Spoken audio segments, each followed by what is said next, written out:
रामनाथ कोविंद जी, उपराष्ट्रपति श्री एम वेंकैया नायडू जी, प्रधानमंत्री श्री नरेंद्र मोदी जी, लोकसभा के स्पीकर श्री ओम बिरला जी, चीफ जस्टिस एन.वी. रमन्ना जी, सम्मानित सांसदगण, अन्य महानुभावों, देवियों और स्वजनों तथा मेरे प्यारे देशवासियों, सभी को जोहार।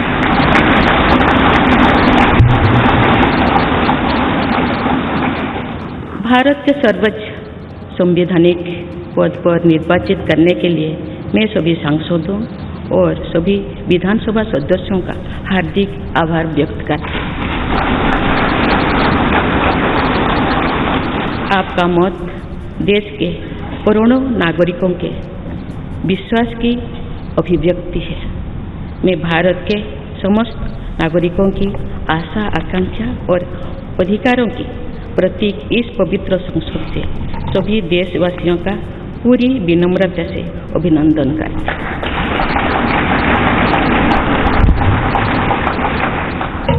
आपकी आत्मीयता, आपका विश्वास और आपका सहयोग मेरे लिए इस नए दायित्व का निभाने में मेरी बहुत बड़ी ताकत रही।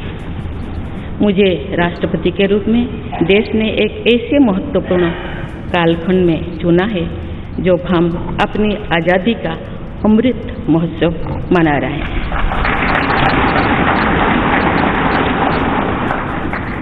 आज से कुछ दिन बाद ही देश अपनी स्वाधीनता के 75 वर्ष पूरी करेगा। ये भी एक संयोग है कि जब देश अपनी आज़ादी के 50वें वर्ष का पर्व मना रहा था तभी मेरे राजनीतिक जीवन की शुरुआत हुई थी। और आज आज़ादी के 75वें वर्ष में मुझे ये नया दायित्व मिला है। इस ऐतिहासिक समय में जब भारत अगले 25 वर्षों के विजन को हासिल करने के लिए पूरी ऊर्जा से जुटा हुआ है, मुझे ये जिम्मेदारी मिलना मेरा बहुत बड़ा सौभाग्य है। मैं देश की ऐसी पहली राष्ट्रपति भी हूँ जिसका जन्म आज़ाद भारत में हुआ है। हमारे स्वाधीनता सेनानियों ने आज़ाद हिंदुस्तान के हम नागरिकों से जो अपेक्षाएं की थी उनकी पूर्ति के लिए इस अमृत काल में हमें तेज गति से काम करना होगा। इन 25 वर्षों में अमृत काल की सिद्धि का रास्ता 2 पटरी पर आगे बढ़ेगा, सबका प्रयास और सबका कर्तव्य। भारत के उज्जवल भविष्य की नई विकास यात्रा हमें सबके प्रयास से करनी है, कर्तव्य पथ पर चलते हुए करनी ही है। काल यानी 26 जुलाई को कारगिल विजय दिवस भी है। ये दिन भारत की सेनाओं के शौर्य और संयम दोनों का ही प्रतीक है। मैं आज देश की सेनाओं को तथा देश के समस्त नागरिकों को कारगिल विजय दिवस की अग्रिम शुभकामनाएं देती हूँ। देवियों और स्वजनों, मैंने अपनी जीवन यात्रा पूर्वी भारत में ओडिशा के एक छोटे से आदिवासी गांव से शुरू की थी। मैं जिस पृष्ठभूमि से आती हूँ वहाँ मेरे लिए प्रारंभिक शिक्षा प्राप्त करना भी एक सपने जैसा ही था, लेकिन अनेक बाधाओं के बावजूद मेरा संकल्प दृढ़ रहा और मैं कॉलेज जाने वाली अपने गांव की पहली बेटी थी।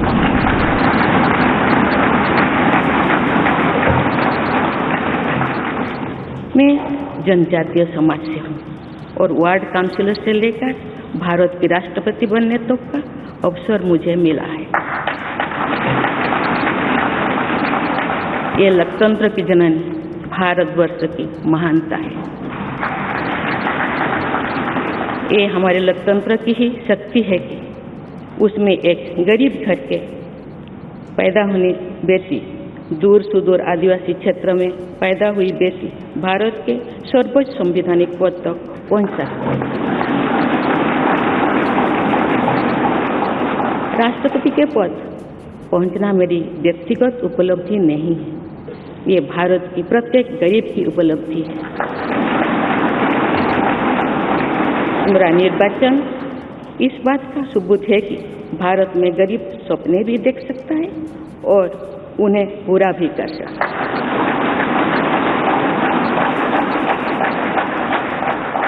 और ये मेरे लिए बहुत संतोष की बात है कि जो सदियों से वंचित रहे, जो जीवन विकास के लाभ से दूर रहे, वे गरीब, दलित, पिछड़े तथा आदिवासी मुझे ये अपना प्रतिबिंब देख सकते हैं।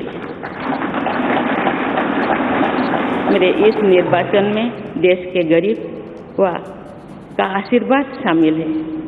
देश की करोड़ों महिलाओं और बेटियों के सपनों और सामर्थ्य की झलक है। मेरे इस निर्वाचन में पुराने लीक से हटकर नए रास्ते पर चलने वाले भारत के आज के युवाओं का साहस भी शामिल है। ऐसे प्रगतिशील भारत का नेतृत्व करते हुए आज मैं खुद को गौरवान्वित महसूस कर रही हूँ। मैं आज समस्त देशवासियों को, विशेषकर भारत के युवाओं को तथा भारत की महिलाओं को ये विश्वास दिलाती हूँ कि इस पद पर कार्य करते हुए मेरे लिए उनके हित सर्वोपरि होंगे। देवियों और स्वजनों, मेरे सामने भारत के राष्ट्रपति पद की ऐसी महान विरासत है जिसने विश्व में भारतीय लोकतंत्र की प्रतिष्ठा का निरंतर मजबूत किया है। देश के प्रथम राष्ट्रपति डॉक्टर राजेंद्र प्रसाद से लेकर श्री रामनाथ कोविंद जी तक अनेक विभूतियों ने इस पद को सुशोभित किया है। इस पद के साथ साथ देश ने इस महान परंपरा के प्रतिनिधित्व का दायित्व भी मुझे सौंपा है। संविधान के आलोक में मैं पूरी निष्ठा से अपने कर्तव्यों का निर्वहन करूंगी। मेरे लिए भारत के लोकतांत्रिक सांस्कृतिक आदर्श और सभी देशवासी हमेशा मेरे ऊर्जा के स्रोत रहेंगे। देवियों और स्वजनों, हमारे संवैधानिक संग्राम में, स्वाधीनता संग्राम में एक राष्ट्र के तौर पर भारत की नई यात्रा की रूपरेखा तैयार की है। हमारा स्वाधीनता संग्राम उन संघर्षों और बलिदानों की अविरल धारा है जिसने आजाद भारत के लिए कितनी ही आदर्शों और संभावनाओं की सिंचा था। पूज्य बापू ने हमें स्वराज, स्वदेशी, स्वच्छता और सत्याग्रह द्वारा भारत के सांस्कृतिक आदर्शों की स्थापना का मार्ग दिखाया था। नेताजी सुभाष चंद्र बोस, नेहरू जी, सरदार पटेल, बाबा साहेब अम्बेडकर, भगत सिंह, सुखदेव, राजगुरु, चंद्रशेखर आजाद जैसे अनगिनत स्वाधीनता सेनानियों ने हमें राष्ट्र की स्वाभिमान को सर्वोपरि रखने की शिक्षा दी थी। रानी लक्ष्मीबाई, रानी वेलु नाचियार, रानी गाईदिन्यू और रानी चेन्निमा जैसी अनेकों वीरांगनाओं ने राष्ट्र इच्छा और राष्ट्र निर्माण में नारी शक्ति की भूमिका को नई ऊर्जा दी है। संथाल क्रांति, पाइक क्रांति से लेकर कोल क्रांति और भील क्रांति ने स्वतंत्रता संग्राम में आदिवासी योगदान को और सशक्त किया। सामाजिक उत्थान एवं देश प्रेम के लिए धरती आबा भगवान बिरसा मुंडा जी के बलिदान से हमें प्रेरणा मिली थी। मुझे खुशी है कि आज़ादी की लड़ाई में जनजातीय समुदाय के योगदान को समर्पित अनेक म्यूजियम देश भर में बनवाया जा रहा है। देवियों और स्वजनों, एक संसदीय लोकतंत्र के रूप में 75 वर्ष में भारत ने प्रगति के संकल्प को सहभागिता एवं सर्वसम्मति से आगे बढ़ाया है। विविधताओं से भरे अपने देश में हम अनेक भाषा, धर्म, संप्रदाय, खान पान, रहन सहन, रीति रिवाजों का अपनाते हुए एक भारत श्रेष्ठ भारत के निर्माण में सक्रिय है। आजादी के 75वें वर्ष के अवसर पर आया है अमृतकाल। भारत के लिए नए संकल्पों का कालखंड है। आज मैं इस नए युग के स्वागत में अपने देश को नई सोच के साथ तत्पर और तैयार देख रही हूँ। भारत आज हर क्षेत्र में विकास का नया अध्याय जोड़ रहा है।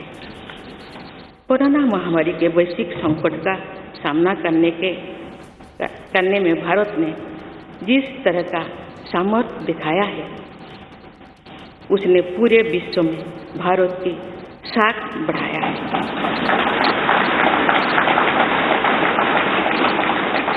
हम हिंदुस्तानियों ने अपने प्रयासों से न सिर्फ इस वैश्विक चुनौती का सामना किया, बल्कि दुनिया के सामने नए मापदंड भी स्थापित किए। कुछ दिन पहले भारत ने कोरोना वैक्सीन की 200 करोड़ डोज लगाने का कीर्तिमान बनाया है। इस पूरी लड़ाई में भारत के लोगों ने जिस संयम, साहस और सहयोग का परिचय दिया, वो एक समाज के रूप में हमारी बढ़ती हुई शक्ति और संवेदनशीलता का प्रतीक है। भारत ने इन मुश्किल हालात में न केवल खुद को संभाला, बल्कि दुनिया की मदद भी की। कोरोना महामारी से बने माहौल में आज दुनिया भारत को नए विश्वास से देख रही है। दुनिया की आर्थिक स्थिरता के लिए, सप्लाई चेन की सुगमता के लिए और वैश्विक शांति के लिए दुनिया को भारत से बहुत उम्मीदें हैं। आगामी महीनों में भारत अपनी अध्यक्षता में G20 ग्रुप की मेजबानी भी करने जा रही है। इसमें दुनिया के 20 बड़े देश भारत की अध्यक्षता में वैश्विक विषयों पर मंथन करेंगे। मुझे विश्वास है भारत में होने वाले इस मंथन से जो निष्कर्ष और नीतियां निर्धारित होंगे, उनसे आने वाले दशकों की दिशा तय होगी। देवियों और स्वजनों, दशकों पहले मुझे रायरंगपुर में श्री अरबिंदो इंटीग्रल स्कूल में शिक्षक के रूप में कार्य करने का अवसर मिला था। कुछ ही दिनों के बाद श्री अरबिंदो जी की 150वीं जन्म जयंती मनाई जाएगी। शिक्षा के बारे में श्री अरबिंदो के विचारों ने मुझे निरंतर प्रेरित किया है। जन प्रतिनिधि के रूप में विभिन्न पदों पर कार्य करते हुए और फिर राज्यपाल के रूप में भी मेरा शिक्षण संस्थानों के साथ सक्रिय जुड़ाव रहा है। मैंने देश के युवाओं के उत्साह और आत्मबल को करीब से देखा है। हम सभी के श्रद्धेय अटल जी कहा करते थे कि देश के युवा जब आगे बढ़ते हैं तो वे सिर्फ अपने ही भाग्य नहीं बनाते, बल्कि देश का भी भाग्य बनाते हैं।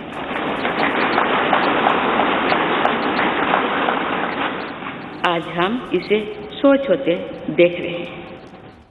वोकल फॉर लोकल से लेकर डिजिटल इंडिया तक हर क्षेत्र में आगे बढ़ रहा आज का भारत विश्व के साथ कदम से कदम मिलाकर औद्योगिक क्रांति 4.0 के लिए पूरी तरह भारत तैयार है। रिकॉर्ड संख्या में बन रहे स्टार्टअप्स में नए इनोवेशंस में दूर सुदूर क्षेत्रों में डिजिटल टेक्नोलॉजी की स्वीकार्यता में भारत के युवाओं की बड़ी भूमिका है।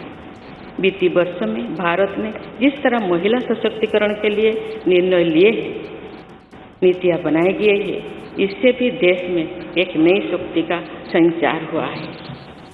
मैं चाहती हूँ कि हमारी सभी बहनें व बेटियां अधिक से अधिक सशक्त हो तथा वे देश के हर क्षेत्र में अपना योगदान बढ़ाते रहें। मैं अपने देश के युवाओं से कहना चाहती हूँ कि आप न केवल अपने भविष्य का निर्माण कर रहे हैं, बल्कि भविष्य के भारत की नींव भी रख रहे हैं। देश के राष्ट्रपति के तौर पर मेरा हमेशा आपको पूरा सहयोग रहेगा। देवियों और सूर्य, विकास और प्रगतिशीलता का अर्थ निरंतर आगे बढ़ना होता है, लेकिन साथ ही अपने अतीत का ज्ञान भी उतना ही आवश्यक है। आज जो विश्व सस्टेनेबल प्लैनेट की बात कर रहे हैं, तो उसमें भारत की प्राचीन परंपराओं, हमारे अतीत की सस्टेनेबल लाइफस्टाइल की भूमिका और बढ़ जाती है। मेरा जन्म तो उस जनजातीय परंपरा से हुआ है जिसने हजारों वर्ष से प्रकृति के साथ तालमेल बनाकर जीवन को आगे बढ़ाया है। मैंने जंगल और जलाशयों के महत्व को अपने जीवन में महसूस किया है। हम प्रकृति से जरूरी संसाधन लेते हैं और उतनी ही श्रद्धा से प्रकृति से सेवा भी करते हैं। यहाँ संवेदनशीलता का आज वैश्विक अनिवार्यता बन गया है। मुझे इस बात की प्रसन्नता है कि भारत पर्यावरण संरक्षण के क्षेत्र में विश्व का मार्गदर्शक बन रहा है। देवियों और स्वजन, मैंने अपने अब तक के जीवन में जौन सेवा में ही जीवन की सार्थकता को अनुभव किया है। श्री जगन्नाथ क्षेत्र के एक प्रख्यात कवि भीम भोई जी की कविता की एक पंक्ति है, मो जीवन पछे नरके पड़ी था जगत उद्धार।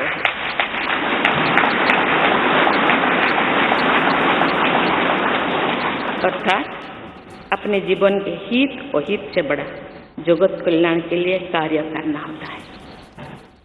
जगत कल्याण की इसी भावना के साथ मैं आप सबके विश्वास पर खरा उतरने के लिए पूरी निष्ठा व लगन से काम करने के लिए सदैव तत्पर रहूंगी। आइए हम सभी एकजुट होकर समर्पित भाव से कर्तव्य पथ पर आगे बढ़े तथा वैभवशाली व आत्मनिर्भर भारत का निर्माण करें। धन्यवाद।